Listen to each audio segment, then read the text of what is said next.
બનાસકાંઠાના અંબાજીમાં કેટલાક એકમોને નોટિસ પાઠવવામાં આવી છે। અહીં ફાયર એનઓસી ન હોવાને કારણે 100થી વધુ એકમોને નોટિસ ફાળવાઈ, જ્યારે 8 એકમો સીલ કરવામાં આવ્યા।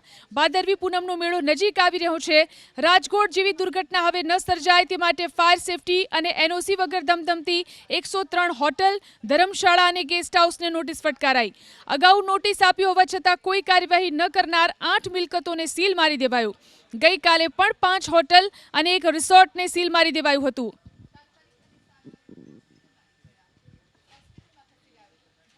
અંબાજીમાં જે અગાઉ નોટિસો ફાળવેલ હતી એમાં જે બી ઇમારતો છે, હોટલો છે, રિસોર્ટ છે અને જે ગેસ્ટ હાઉસ છે અને ધર્મશાળાઓ છે એમાં Gujarat state fire prevention service તરફથી નોટિસો ફાળવેલી હતી।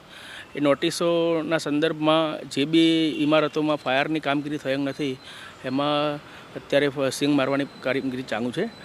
તો એમાં 5 ઇમારતો જે છે એમાં રિસોર્ટ છે, ગેસ્ટ હાઉસ છે અને ધર્મશાળાઓ, એમાં 5 મને સીંગ માર્યા છે અને હવે આગળની કાર્યવાહી